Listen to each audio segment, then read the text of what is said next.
How long is our show going to be? Please don't say an hour because that cannot be that. Well, if you want to beat Jess, then you got to. You got an hour and 15 minutes. You won't beat Jess.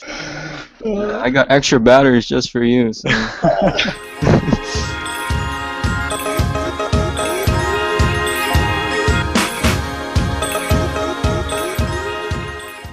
Well, guys, this is the MMB show, and I'm Richie. Tonight, Charles and I are talking with Steve Myers, the Detroit Tigers GM, and here we go. All right, so I guess, Richie, you want to kick it off? All right, Steve, why don't you tell us a little bit about yourself, how you found out about the MMB, and how you're liking it so far? Sure. I've been a gamer for a long time. Since I'm a guy in my almost mid-60s, I've been playing games a long time. I discovered Out of the Park probably around version 6. And I was a pretty hardcore APBA player, even when they had the cards. And then in the 90s, we got the computer version. So most of my online friends ran APBA, and I was in several leagues. And I would get I'd buy Out of the Park 6, and I'd play with it. But I didn't have any Out of the Park friends. So, I'd play with it a few weeks, and then I'd forget about it. And then maybe version 9 would come out, and I'd buy it again. And pretty much the same thing. I never really got invested in it. And then with version 11, I just decided that, okay, this game is really cool, and I want to learn how to play it. So I did a small amount of solo. And then, I went on the forum, and I found a league. And, I joined it, and, I was totally outclassed. I mean, I knew nothing. And right from the beginning, I could tell that they thought I made some bad trades. In truth, they weren't that bad, but it was hard for me to really understand the technical aspect of it. You take a look at what we have here, and say Jess, for example, a lot of times he's in the chat room, and there's an educational process going on where very quickly you can pick up on how to manage the game. But if you're just sort of in a forum where you leave messages, it's a much slower process. So that was probably 3 years ago. So I've been playing, as you know, very regularly at this point, and totally in love with every version more and more. So it's been great, and plan on continuing on. For those of us who don't know, this is kind of crazy and amazing about you as well. Tell us exactly how many leagues you're in, Steve. I'm in 10. Jesus and Christ. I would actually like to not be in 10. I'd like to be in about 7, but I like all of them. So I'm reluctant to give any of those up. Some are much more time-consuming than others. There are a few that I can pretty much manage in maybe 10 minutes a day because they sim 2 or 3 times a week, and there's some downtime. While others, I found that the sim-a-days require much more time, and you want to put the time in it. But again, I'm semi-retired. I teach a few classes, in the fall and winter. So, I've got some time. Yeah, it's amazing to me that, because, it's not like you're just kind of hanging in the shadows. I know within CBL and MMB, you're one of the most active GMs, so that says a lot about you. Well, when I retired, it took like 55 hours out of my week. So, you fill it up. And I do a good job of filling it up. I have a lot of interest. I'm a writer. I'm working on a novel. I have a wiffle ball field, as you guys know. I play racquetball and, a few other things. So this is certainly not my whole life. You might get the impression it is. But I spread it out pretty good, and I'm pretty well-rounded, and I want to keep it that way. So my goal down the line probably is to drop a couple leagues, and then I'll be right about where I want to be. So as far as the one-day sim goes, you find that fits your personality more? Because I imagine that you probably experienced all kinds of league by this time right now, right? Yeah, you're right. 3 years ago, or maybe it's 3.5. Yeah, but I guess it's just 3 years ago. Everything was new to me, and part of what I wanted to do was experience the park fully. So I was like a kid in a candy shop. I'd see a new league and say, "Yeah, I want to join." And the one a day really took me by surprise a little bit how much I liked it. And this league wasn't very active last year, and sometimes I felt like it was just Max and I here. And but I got into it, and I even had a couple of my friends join the league, but they couldn't be one with it. They ended up leaving after a couple of weeks. But what I really like about it is the attention to detail. I mean, I'm a box score freak. I love to just look at box scores, and I have since I was a little kid. I look at them. Sometimes I like to figure out exactly what happened just by looking at a box score. So, stats and looking at stats have always been a lot of fun for me. And the pace of this league is perfect for that. Yeah, and I mean, out of the park, I mean, your box score is pretty much, we have live sims and you can kind of follow it, but I mean, at the end of the day, we're all striving for that perfect box score so that makes a lot of sense. Yeah, and I'm not going to attend every live sim because of my 10 leagues, 3 are live sims. And, a live sim is fun, but it's not compelling enough for me to just go through 3 right in a row. But, maybe 1.5 I'll do, or sometimes I'll do 2, depending on the amount of time. But the beauty of it is you make a lot of friends. Look what we're doing right now. I mean, we will probably never see each other in our real lives unless we get real lucky, but we get to know each other. We have friendships. So, it goes way beyond, managing your team. It's part of your life, part of your friendships and your social circle. Well, Max could always just fork out the money and have us fly up to your place and have a wiffle ball tournament. I'll tell you, I would help fund that. I mean, I think that would be the coolest thing in the world. And believe me, if there's any interest at all, I'll put the event on. I'll bake pizzas for you guys. It'll be worth your while. Yum. Hey, you were talking about what was it, ABAP or ABAP a little moment ago? Why don't you tell us what that was? That was invented in 1951 by a man named Richard Seitz, and he was sort of a stat geek before they became fashionable, and he came up with a system of organizing statistics for baseball, and he just did it for his friends, his family and friends, and it caught on like the park has caught on in our era, and they started printing the cards. So as time went on, he got a little bit more sophisticated and came out with a master game, and then APBA finally came out with a computer game in the 90s, and they were they fell behind because the original developers had a really good program. I mean, in the 90s, they had Ernie Harwell's voice built into the play-by-play if you wanted it, and they were really pushing that game forward. But for whatever reason, ownership changed, developers changed, and they went into a funk for about 6-7 years.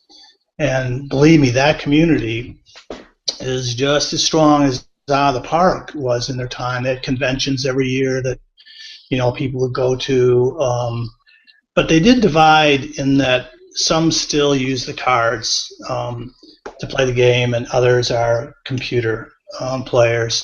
So they lost sort of half of the community in a way, where Out of the Park is computer only. So it's still a good game. There's a new owner now that has developed it and put another version out and made it more compatible, like with a Mac and a PC. And it's still a pretty darn good game. That's pretty much the history of APBA. It's still around, but it just doesn't have the presence that Out of the Park has. Are you actively still playing it, or? I hung on to 2 leagues, and I don't spend very much time in it. But a lot of those guys are my friends, and I'm reluctant to totally give that whole group of people up, but I used to have like 7 teams in my heyday, and I've whittled it down to the 2 I've had the longest, and those are pretty easy teams to manage. I probably spend a total of maybe an hour a week at the most, and sometimes it's as short as 20 minutes a week. So, but I still stay in touch with the guys, and each year I keep saying it's the last year for that, but we'll see. I make a call on it at the end of each season on what I'm going to do and participate in. But hey, you're in. You went to the new school now, so there's no need for that anymore. But so let's dive right into your team here with Max Modern Baseball. So Tigers made the second biggest wave of the offseason this past winter, in you trading away Max Scherzer to coincidentally Charles too, who's also here. So why don't you guys talk about how you guys approached that and how that deal went down? I'll let you start it, Steve. Yeah, interesting. I'll give you a little foreshadowing on my team at that point, which sets the stage for really what was going to happen. I was fortunate enough to win the championship, so in some ways that gives you a little bit of room to plan for the future. You feel a little bit less of a need to try and win this year. So, I looked at my organization and I was in trouble financially. I could not even sign Omar Infante. There were a couple other players. I had $0 for everything. And I had probably 6 decent starting pitchers. So I knew one of them was going to go. And nobody wanted Sanchez. So I just put Scherzer on the block. I've always been a big Max Scherzer fan. So I put him on the block. And really, Charles was there was probably 2 people at the most that inquired. And Charles and I had a little discussion very briefly, as I remember it, that, we put a few things out there and we talked about Baez and, I may have wanted someone else, and it just sat there for a while, and then Scherzer was going nowhere, and Charles and I would run into each other every once in a while, on the forum, and it started picking up a little bit of traction at some point.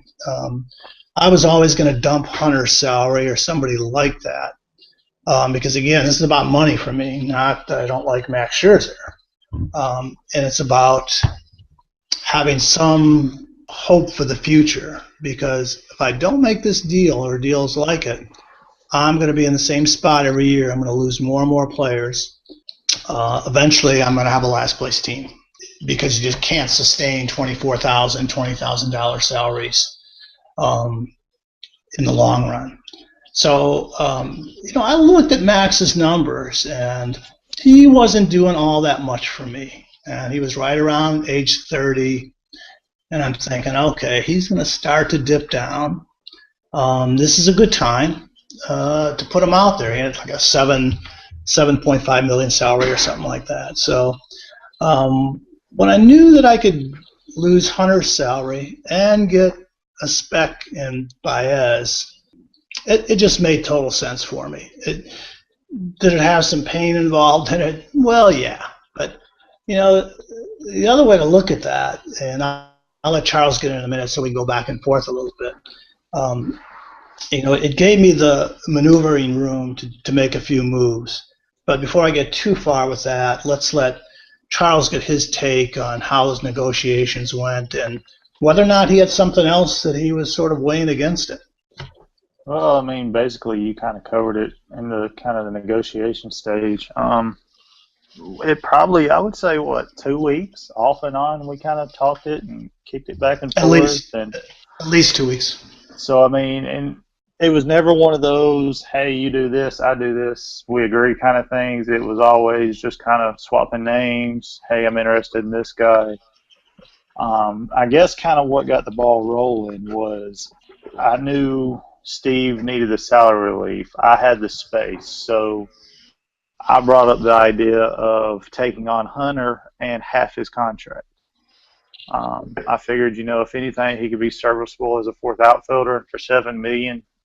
I mean, yeah, it's a little steep for a fourth outfielder, but I could swing it. Especially getting somebody like Max Scherzer to slip in the rotation, which then allowed me to trade Jaime Garcia, who I got Addison Russell. So while Addison's not Javier Baez overall, it did help you kind of take away from the sting of losing a Baez. And I mean, to get somebody like a Scherzer, you got to give up something. So this offseason, it hasn't paid off for me this year, but overall. But this offseason, I try to be aggressive. Now, I never dreamed of Scherzer having the year he's having right now. I mean, he's sitting there at, I think he's 8-4 with a 1.77 ERA, and I mean, those 4 losses just goes to show how abysmal my offense has been. It was one of those. There's not a lot of high-end pitchers on the market, and I was able to get another one after the Chris Sale deal, so I was happy with it. Yeah, interestingly, for me in 2013, he was still a good pitcher. He had a 1.28 WHIP and about 3.3 walks, which is getting up there, but not bad, and 8.49 strikeouts per 9 innings. ERA of 4.61, which is a little bit up there. He gave out 28 homers, and I looked at his movement, and his movement is below average. So my thought was, okay, he's going to hit 30. His movement's going down. I'm not sure how much he's going to contribute to my team. And I got Drew Smiley waiting to take the rotation. So, to me, he didn't seem like that big of a sacrifice. It's pretty cool to see how well he's done for you. And he's the one player outside of my team that I look at all the time. And I wonder how, Max Scherzer does when he pitches. And when he's pitching for the Cards, I watch that game really closely. I like Max Scherzer because, I'm a lifelong Tiger fan anyway. And, once you make the trade, you made the trade. There's no, I shouldn't have done this, or he's playing better, for Charles than he is for me. To me, that's part of the win-win because, Charles and I will do deals again in the future because we had a good deal. That was our first deal that we made together. I've got Baez that he's young. He's only 21. Let me bring him up here. I think he's 21 right now. And, nobody in the league hears about Baez, but here's a guy that's I 21. care. And, in Double-A, he had like a 1.191 ops, 102 at bats. So I say, okay, he's just 21, but I'll move him up. So I move him up to Triple-A. He struggles a little bit in the beginning, but he's got a 337 average, 386 on base, 470 slug. Here's a kid that's playing with people that are 2-3 years older than him, and he's tearing it up. So how good will Baez be? Nobody knows, but I'm thrilled to have him in AAA and watching his stats, and with the hope that someday he'll either be a shortstop or a second baseman for my team. So when you look at that deal, I've got some room to sign my guys. I could extend Victor Martinez, and I think there was some other player, I don't remember who, that allowed me to get it. Because remember, I couldn't even get some of these guys, at minimum wage. I didn't have money for that. So it sort of opened the door to let me pick up a few players that some have worked out really well, and at the same time have a legitimate blue chip prospect in my system. So, for me, and I said this to Charles the other day in one of the chat groups, that this is a trade I'd make again without even thinking about it, and I know he would too. Well, like you said, I mean, of course we want to get the best possible deal we can, whether we're giving up something or getting something. But at the end of the day, both teams are trying to trade to make themselves better. And I think in the long run, it really will make you better. And in the short run, I mean, he's pitching unreal. He's got a .79 whip. 2 walks per 9. I mean, these numbers are not – there's no way he can sustain these numbers. But, no, he's not going to. He's not going to. But, I mean, he's been also – if without him, I would already probably be more than likely selling.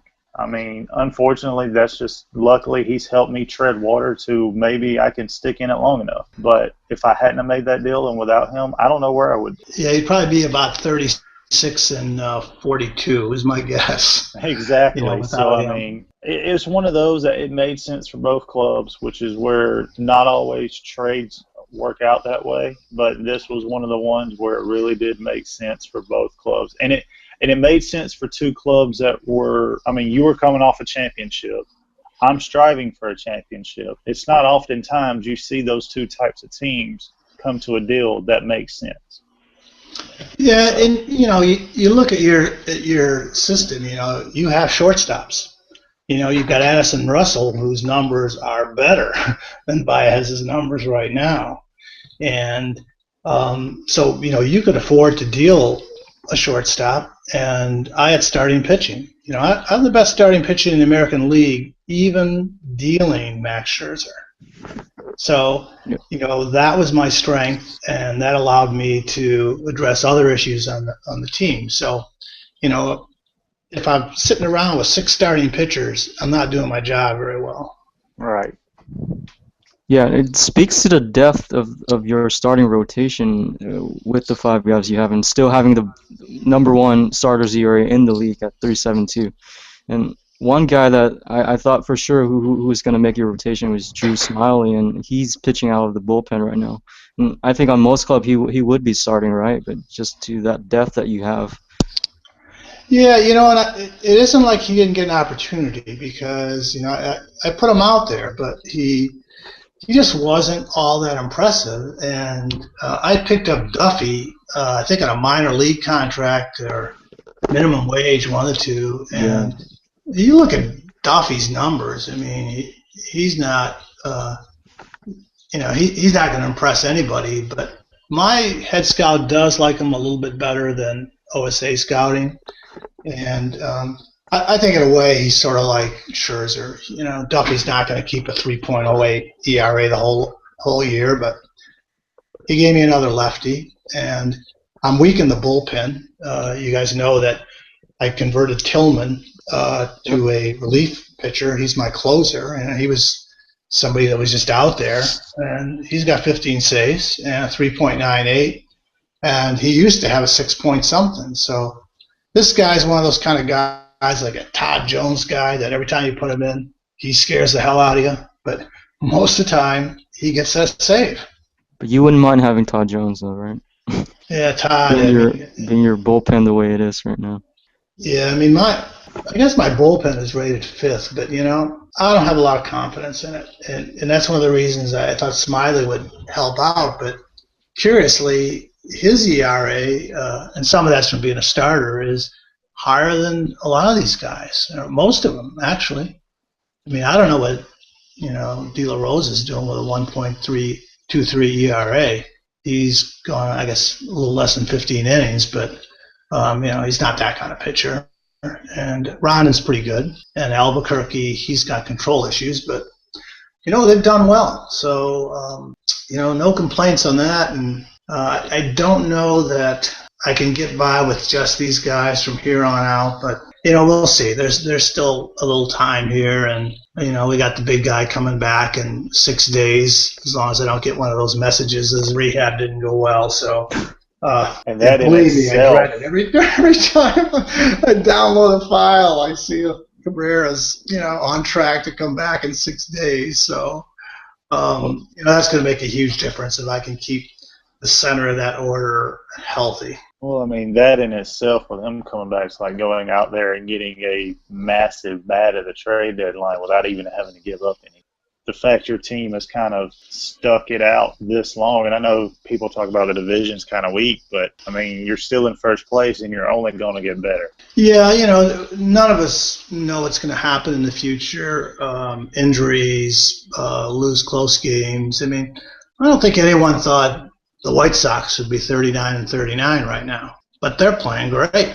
And, who knows? Who's to say that they can't stay hot and keep playing well, So it's early in the year, and, we're getting towards the middle, but my team isn't strong enough that I can take anything for granted. So, I have to keep working it all the time, and that's the fun part of it. Yeah, so Miggy's coming back, but I think the biggest weakness of your offense right now is, I'm sure you'll agree with me, is your middle infield.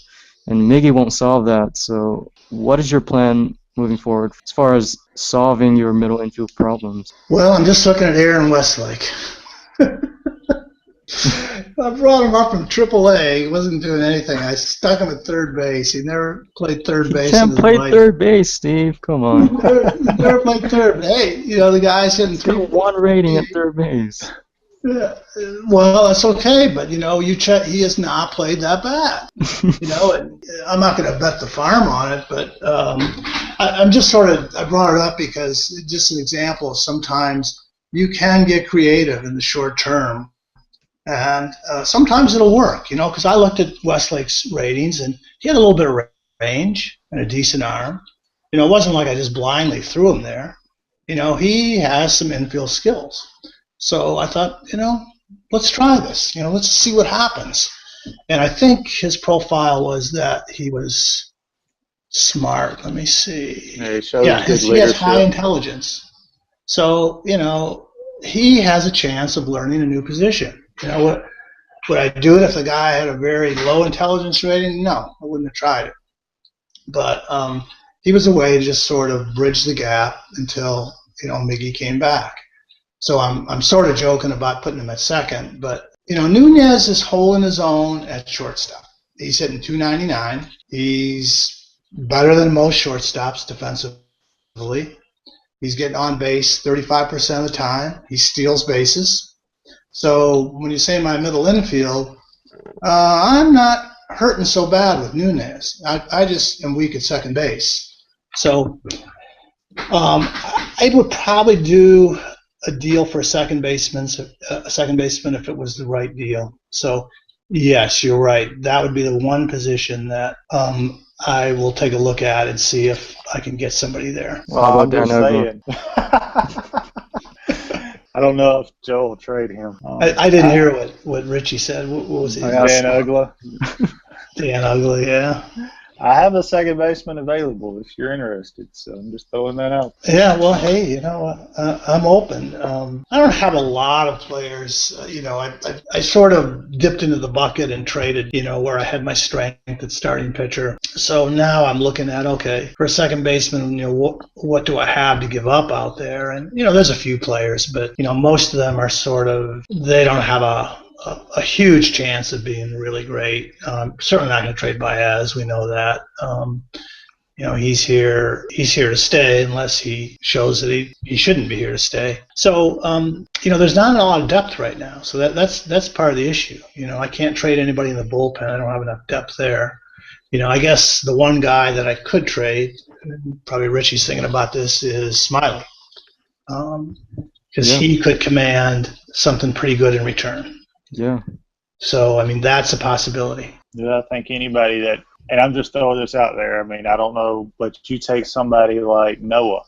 He's got some decent prospect, but he just had Roy Halladay go down. Yeah, so that. He just got Peavy, but somebody like a Smiley, he's not going to cost what a David Price is going to cost, or a Shields potentially, because I think Shields is kind of pricey right now. Or I think there's been some talk of maybe a Yu Darvish if Texas falls out of it. He's not going to cost what those cost, and at the same time, financially, he's not going to add that much financially. So somebody like the Phillies, a pitcher like Drew Smiley, I think, would make a ton of sense.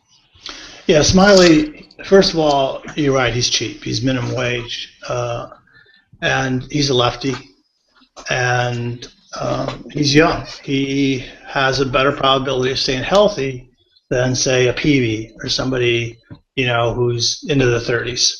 So, yeah, he's an attractive piece. So, I would certainly entertain the idea of trading him. But I like him too, so it would have to be the right deal.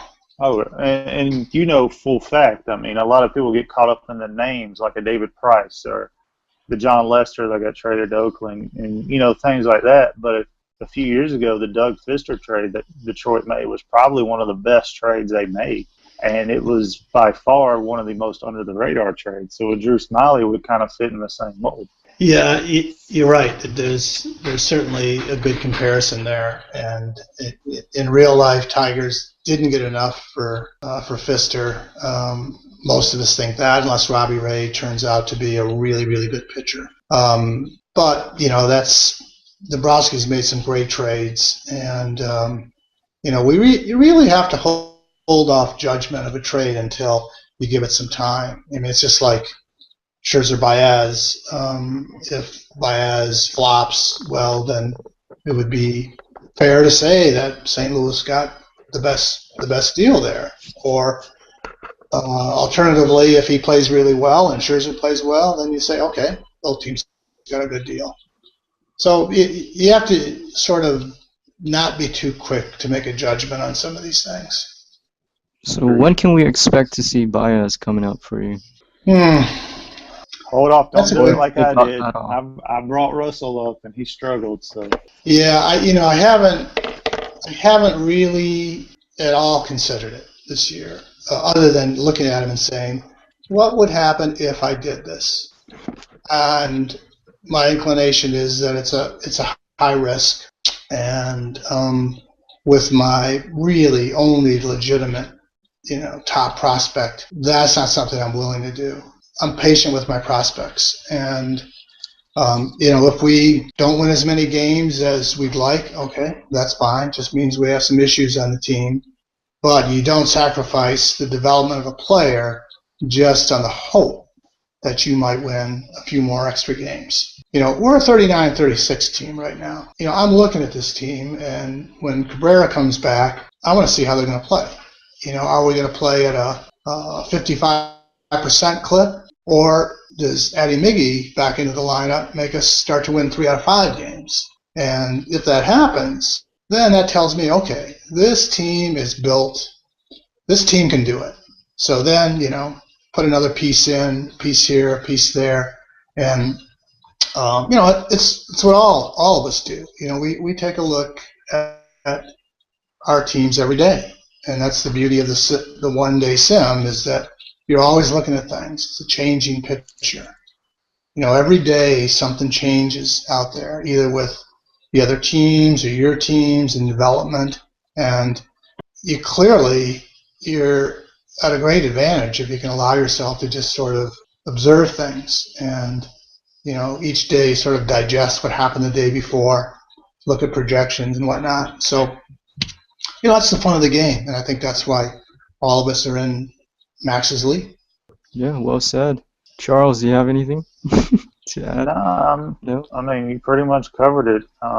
Now, I know you really look at the league overall, maybe not 100% of the time in depth, but early, I mean, we've still got, 5 weeks before the trade deadline, and I have a rough time of not over jumping the gun on making moves. But I mean, you're sitting there, a handful of games away from midway through the season. One, how would you view your team? And two, outside, I mean, obviously everybody can look at the Angels and say they're a heavy favorite right now, but how would you look at the potential AL and kind of who do you think outside of Anaheim is going to be or I guess Los Angeles, is going to be your biggest competition? Yeah, that's an interesting question. I can answer the first part of it a lot easier than the second part. So my team, I like my team because if you have good starting pitching, you've got a solid base to work with. And there aren't too many teams that will win a championship without good starting pitching. So I've got that, and I love that component. And I've got some big boppers. I've been playing, the first 75 games without Cabrera, but, when you have to go to the lineup and look at Dirks, Fielder, Cabrera, Martinez, Vila, Jackson, even Garcia, he's hitting 282. You're starting to look at a pretty formidable offense. And with this offense that has really been we're 14th in home runs. We've got Fielder, Martinez, and Cabrera, and we're 14th in the league in home runs. So, but we're third in on-base percentage. So think about that a minute. We're third. We're getting guys on base, the third most in the league, and we've got Miguel Cabrera coming back into the lineup. That, to me, unless something weird happens, that's going to flip those numbers, because those table setters, Dirks, Nunez, Fielder, depending on where I put Miggy, he's going to be batting in runs. We know what that guy can do. He's my biggest offensive piece to the whole team. So, love the offense now. I love the starting pitching. The bullpen, I know we're weak. I'm an injury or two away from being a total wreck down there. So I'm going to have to address that. In terms of assessing my team, I pretty much outlined the strengths and the weaknesses. Now, the second part of the question was, who do I think is the biggest competition? The way I look at this right now, it's the Chicago White Sox, because they're in my division. And I don't look and see what the Angels do on a given night right now. I'm looking at the White Sox because they are the closest team to me. And everybody knows that the Tigers probably have more pieces than the White Sox, but I don't take anything for granted. So Jess can make moves with his White Sox team just as I can make moves with the Tigers. So, the first priority is winning the division. And in terms of the other American League teams, I got to be honest, I haven't looked at them that closely. I pretty much work on my team. I look at the minor leagues. I look at my division. And as things start to take shape, I'll pay a little bit more attention to teams like I know the Angels' record. Don't get me wrong, but in terms of how we match up with them, that's sort of out of my control until I get there. But if I can win the division and do the best job I can with my team, then, whatever happens with the Angels or Blue Jays or whoever we play, it's just going to happen, because I think most of you guys know the real work of the season is done in the off-season, spring training, and up to the trade deadline. And then, that's your team. And whether you win or lose, well, it's based on how well you did your job and how lucky, you're going to be, because there's always a luck factor. So even though I'm going to play a team like the Angels, if I get there and they get there, they might have a better record than us. I still know that I have starting pitching and I've got a lineup. So, you always have a chance. And I think we get a little momentum going with Cabrera. I think our team can be right there with the heavy hitters in the American League. So looking back now, would you concede that you maybe would have been a little bit more aggressive if there wasn't a Miggy to call back on, or maybe you wouldn't have traded away Scherzer, or maybe you would have? No, I would have done more of it, actually, because if I didn't have Cabrera, look, I'm a 39-36 team, and Max Scherzer did no better for me than he didn't do as well as Duffy. He's doing great for Charles, but we don't know that he would have done that well with the Tigers. So, again, I look long term. Sure, I'd love to win the championship this season. Who wouldn't?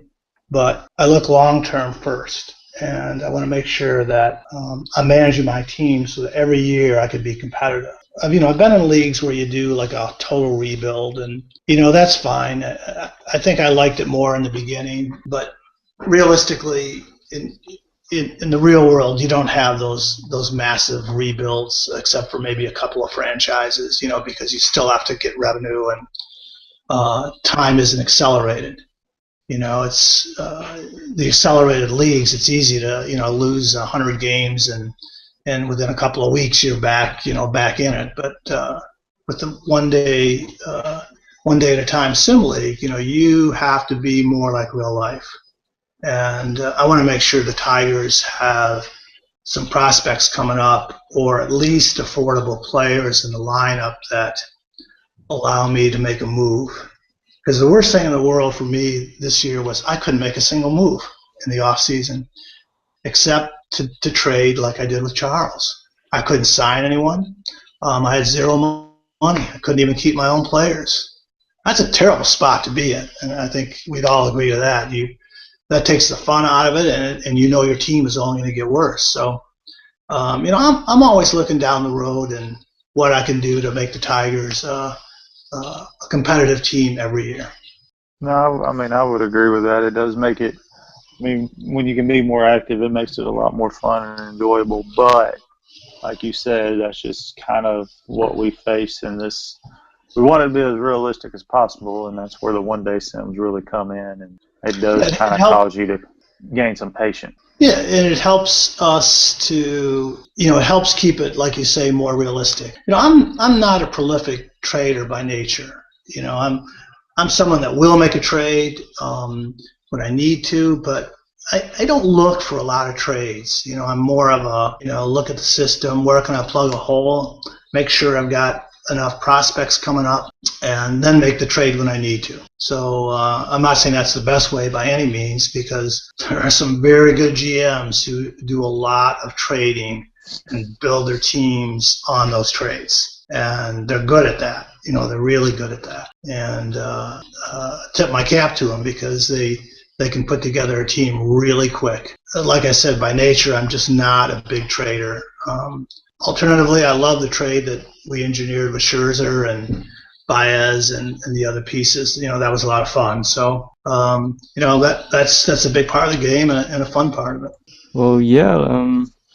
Before you go here, looking down the road, where would you see kind of this league and yourself here, maybe in a year's time, maybe at next year's deadline? Where do you see us being? You mean the Max League? Yeah, or yourself, really. Well, I see myself as being a part of it, because I think this is an outstanding league that has wonderful leadership and somebody with a vision of things, and he knows what he wants, and he puts a lot of work, time, and effort into this league. And at one point, Max didn't even have a team. And I don't really think he cares that much about having a team.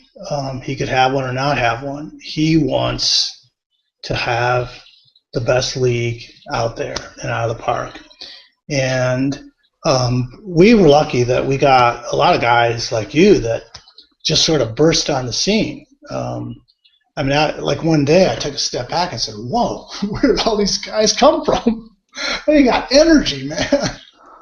And I was shocked because, this league was so inactive last year. I think there was myself and one other guy. They would write something about, the game summaries, but no one was reading it. No one was exporting.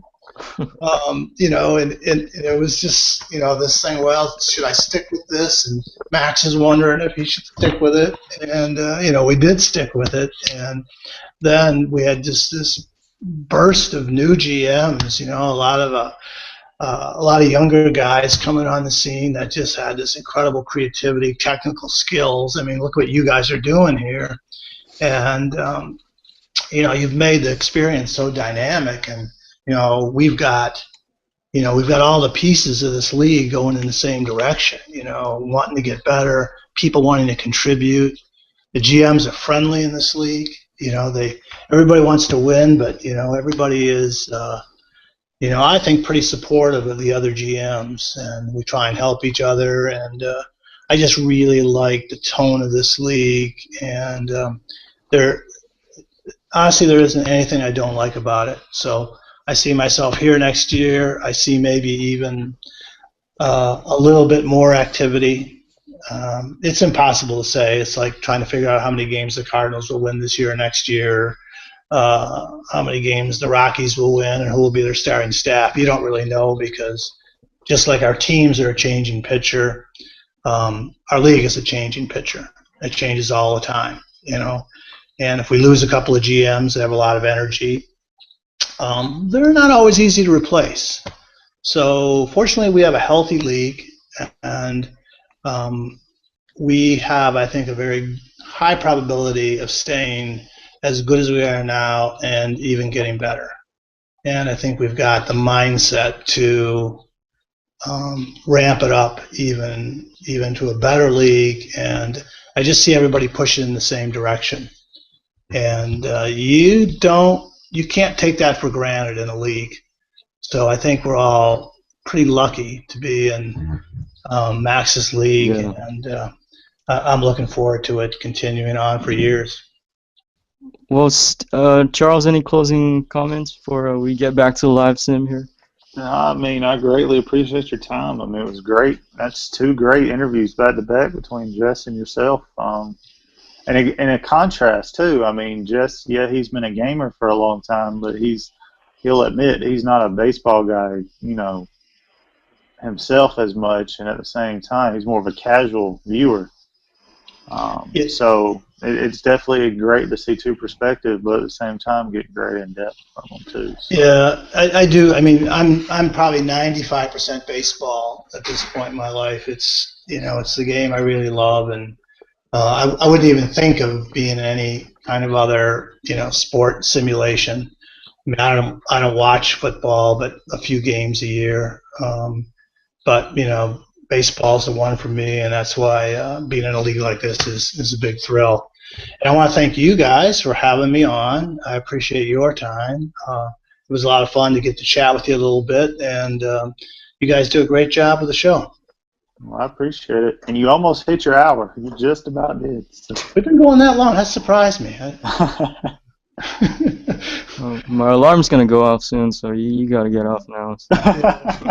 Well, it's been a lot of fun, guys, and thanks Steve, for your time, and yeah, thanks for all your work on this. Really appreciate you getting on, and I really look up to you as a more wise and experienced guy in the league. So we really do hope that you stay with me and Charles and everyone else for the long term here. So yeah, thank you. You have no worries of that, and I think we've got a good blend of different ages in our league, and I think that makes us a stronger and better league. I like having a lot of the younger guys in the league. They bring a certain energy with them, and I think we've got that balance right now. So I think that's an awesome thing to have in the league. Well, all right. Well, guess this is a wrap. We'll call it a night, and thank you. All right, guys. All right. We'll see you guys later. Steve. Thanks a lot. We'll see you later. Good luck with your team. All right. Thank you.